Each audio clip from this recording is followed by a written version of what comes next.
My dad abandoned me at 13 for his new wife. 12 years later, he wants to reconnect, but I discover his true motives and give him a reality check he never expected.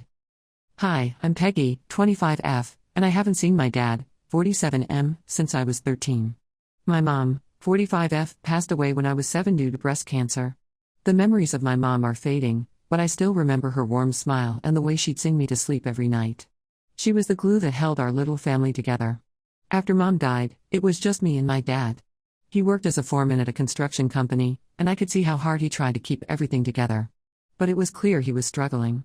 I remember the day of Mom's funeral. Dad stood there, stiff as a board, barely able to speak to anyone. It was like a part of him died with her. The years following Mom's death were tough. Dad worked long hours to support us, often leaving before I woke up and coming home after I was in bed. Our neighbor, Mrs. Johnson, would check on me after school and make sure I had dinner. She was kind, but it wasn't the same as having a parent around. I have vivid memories of those lonely afternoons. I'd sit at the kitchen table, doing my homework and waiting for Dad to come home. When he did, he was usually exhausted. He'd heat up some microwave dinners, ask me a few cursory questions about school, and then fall asleep on the couch watching TV. We existed in the same space, but it felt like we were worlds apart. On weekends, Dad would try to make an effort. He'd take me to the local park or we'd go to the movies. But there was always this awkward silence between us. It was like he didn't know how to talk to me without Mom there as a buffer. I miss the dad who used to give me piggyback rides and tell silly jokes. That version of him seemed to have disappeared along with Mom. When I was 10, things started to change. Dad met Diane, 40F, through some mutual friends at a neighborhood barbecue. I remember the day clearly. It was the first time I'd seen Dad laugh in years. Diane was friendly and outgoing, the complete opposite of Dad's quiet, reserved nature. She started coming around more often, and I could see Dad perking up. He smiled more and seemed less stressed. At first, I was happy for Dad. It was nice to see him enjoying life again. But as time went on, I started feeling left out. Dad and Diane would go on dates, leaving me with Mrs. Johnson or other neighbors. When they were home, they'd be in their own little world, whispering and laughing together. I felt like a third wheel in my own home. I tried to connect with Diane. She was nice enough, always asking about school and trying to engage me in conversation. But there was something forced about it, like she was trying too hard. And whenever I talked about Mom, she'd get this uncomfortable look on her face and quickly change the subject. A few months before I turned 13, Dad sat me down for a talk. I knew something was up because he looked nervous, fidgeting with his hands the way he did when he had bad news. He told me he and Diane were getting married. I was shocked. I knew they were dating, but I had no idea it was that serious. Dad explained that Diane had gotten a great job offer in California, and they wanted to move there together to start fresh. I remember asking, "What about me?" And the way Dad's face fell. He got really quiet and then said he thought it would be best if I went to live with my mom's parents. They lived in Ohio, a few hours away, and I'd only met them a handful of times. Dad said he and Diane needed time to adjust to married life, and that it would only be temporary until they got settled in California. I was devastated. I couldn't believe my dad was choosing his new wife over me. But I didn't know how to express those feelings. I just nodded and went to my room to cry. I spent the next few weeks in a daze, packing up my things and saying goodbye to my friends. Dad tried to act like everything was normal, but there was a tension in the air that we both felt but never addressed. The day Dad dropped me off at my grandparents' house is etched in my memory. It was a crisp autumn day, leaves crunching under our feet as we walked up to their front door. Dad hugged me awkwardly and promised he'd call often. He said I'd be back home soon. I watched his car drive away, feeling completely abandoned. The first few months at my grandparents' were really hard. They were kind people, but we barely knew each other. My grandmother, Ellen, tried to make me feel at home by baking my favorite cookies and setting up a nice room for me. My grandfather, Robert, was more reserved but would invite me to watch baseball games with him in the evenings. I kept expecting Dad to call or visit, but weeks went by with no word from him. I tried calling him a few times, but it always went to voicemail. When I finally did reach him after about 2 months, he sounded distracted and said he was really busy with a move and his new job. He promised he'd call back soon, but he never did. As time went on, I settled into life with my grandparents. They enrolled me in the local school and I slowly made some friends. My grandfather taught me to play chess, and we'd spend hours in friendly competition. My grandmother showed me how to bake and we'd experiment with new recipes together. They weren't perfect, but they were there for me in a way my dad hadn't been in years.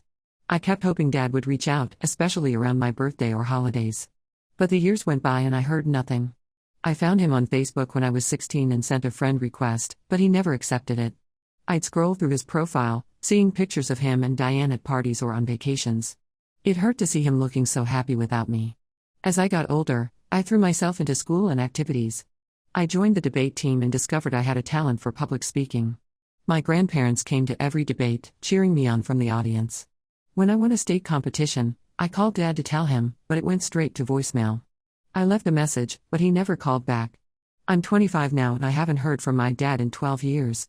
I graduated high school, went to college, and started my career, all without him. My grandparents have been at every important event in my life. They're the ones I call when I need advice or support. They become my real parents in every way that matters. Last week, out of the blue, I got a Facebook message from my dad. He said he and Diane had divorced a few months ago, and he realized how much he regretted abandoning me. He wants to meet up and try to rebuild our relationship. I'm feeling so confused and conflicted. Part of me has longed for this moment for years, to have my dad back in my life. I have these childhood memories of him that I've clung to, teaching me to ride a bike, taking me fishing at the local lake. But those memories feel so distant now, like they belong to a different person. Another part of me is furious that he thinks he can just waltz back in after over a decade of silence. Where was he when I graduated high school? When I went off to college? When I landed my first job? He missed so many important moments in my life, and now he wants to act like none of that happened? I don't know what to do. Should I agree to meet with him? Or tell him it's too late? Part of me wants to hear him out, to understand why he left and never came back. But another part is scared of being hurt again. What if I let him back in and he disappears again? My grandparents have been supportive but are letting me make my own decision. They've never spoken badly of my dad, but I can see the hurt in their eyes when they talk about how he left me. They're worried about me getting hurt again. I'd appreciate any advice on how to handle this situation. Has anyone been through something similar? How do you rebuild a relationship with a parent who abandoned you? Or is it better to just move on and protect myself? I feel like I'm at a crossroads and I'm not sure which path to take. Update 1. Thank you all for the overwhelming support and advice on my original post. The response has been incredible, and I've spent the past week reading through all your comments and processing everything. I wanted to give an update on the situation with my dad. After a lot of consideration, I decided to respond to my dad's message. I told him I needed time to think about whether I wanted to meet up, and asked him some questions about where he's been for the past 12 years. I figured his response would give me a better idea of where his head is at and whether he's genuinely interested in rebuilding our relationship. His response was, "Not great." He gave a lot of excuses about being busy with work and his marriage to Diane. He said they had been trying to have a baby for years and were dealing with fertility issues, which took up a lot of their time and emotional energy. He mentioned that they had finally had a son, my half-brother, when I was about 16, but that the stress of parenthood had put a strain on their marriage. He said he always meant to reach out but time just got away from him. When I pressed him on why he never called or visited all these years, he actually tried to blame my grandparents. He claimed they must have been blocking his attempts to contact me because they never liked him. He said he tried calling a few times but the number was disconnected, and that he'd sent birthday cards that must have been intercepted. I know for a fact this isn't true. My grandparents never badmouthed my dad. They always encouraged me to keep trying to reach out to him, even when it was clear he wasn't interested in being in my life. They kept his contact info updated in case I ever wanted to try calling again. And I never received a single card or gift from him in all these years. I confronted my dad about this lie, and he backpedaled. He admitted he hadn't actually tried to contact me or my grandparents at all. He said he felt guilty about leaving me, so it was easier to just not think about it. He claimed that he convinced himself that I was better off without him, that my grandparents could provide a more stable home than he could. I asked him why he was reaching out now, after all this time. He said that after his divorce, he's been doing a lot of soul-searching and realized what a mistake he made abandoning me. He talked about how lonely he's been and how much he misses having family.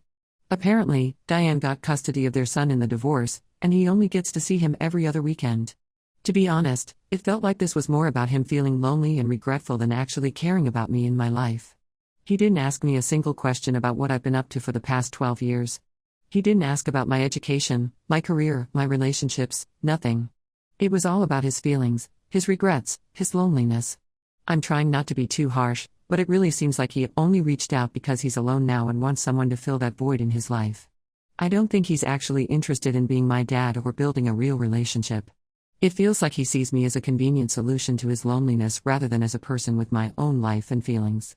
After sleeping on it for a few days, I've decided I'm not ready to meet up with him in person. The way he lied about my grandparents and made excuses instead of taking responsibility really rubbed me the wrong way. I told him I need more time and that I'm not comfortable meeting yet. He seemed frustrated by this and said I was being unfair by not giving him a chance. He said he's my father and I owe it to him to at least hear him out in person. That really bothered me. I don't feel like I owe him anything after he abandoned me for 12 years. For now, I've told him I'm willing to keep in touch over Messenger, but I'm not ready for more than that. I want to see if he's actually interested in getting to know me as a person, or if he's just looking for someone to alleviate his loneliness. I'm still feeling really conflicted about the whole situation. Part of me wants to just block him and move on with my life. But another part still yearns for that father-daughter relationship I never had. I find myself thinking about what it would be like to have a dad again, to have someone to call on Father's Day or to walk me down the aisle if I ever get married.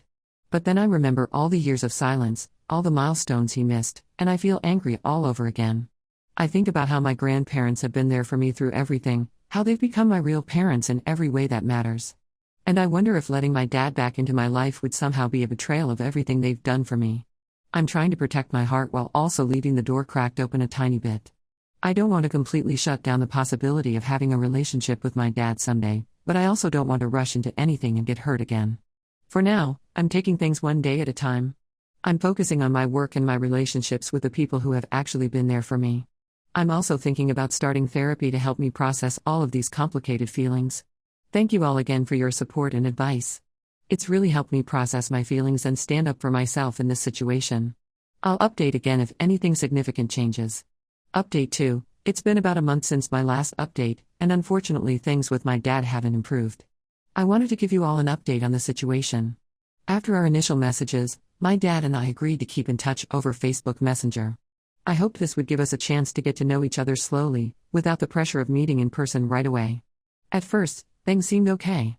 We messaged back and forth every few days. He asked some basic questions about my life, where I work, where I live, that kind of thing. I tried to open up a bit and share some things about myself. I told him about my job as a marketing coordinator at a local nonprofit and how I've been taking night classes to work towards an MBA.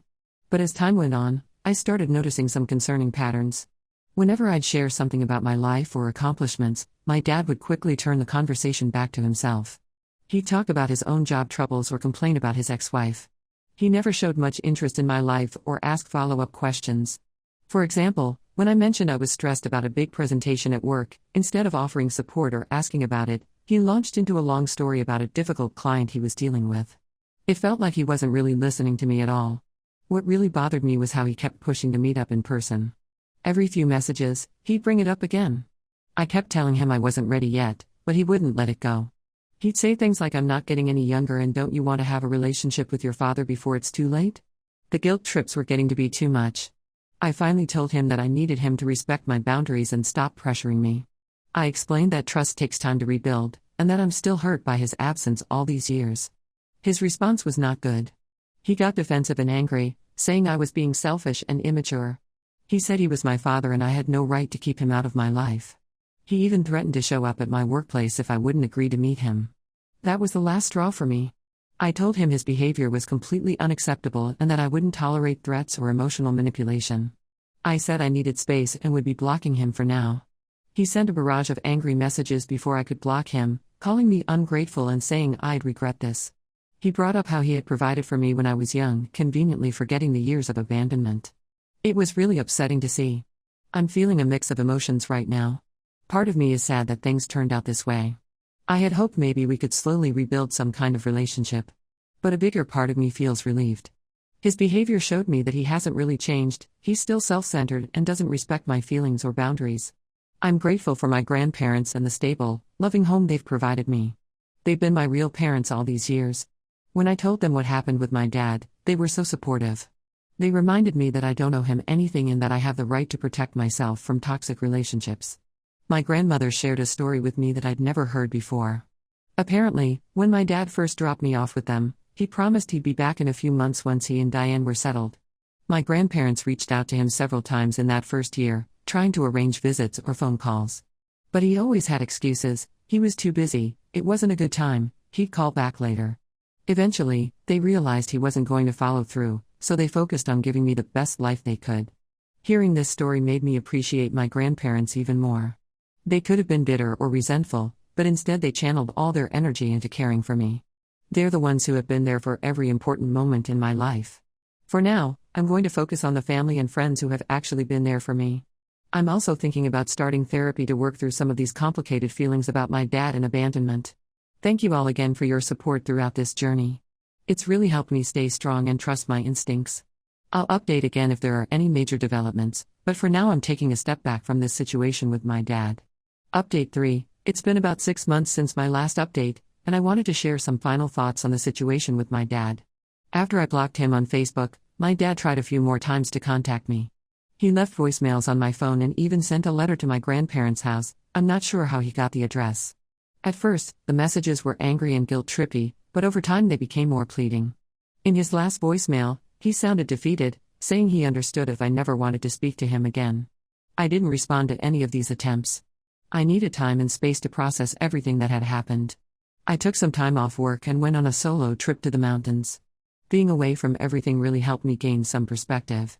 While I was away, I did a lot of thinking about my childhood and my relationship with my dad. I realized that even before he left, our relationship wasn't great. He was always distant and seemed uncomfortable around me. I have very few happy memories of us together. I remembered a time when I was about 6, just before Mom got sick. We were at a family picnic, and I wanted Dad to play catch with me. He kept putting it off, saying later, until finally, Mom had to practically force him to spend time with me. Even then, he seemed distracted and uninterested. It's a small memory, but it stuck with me.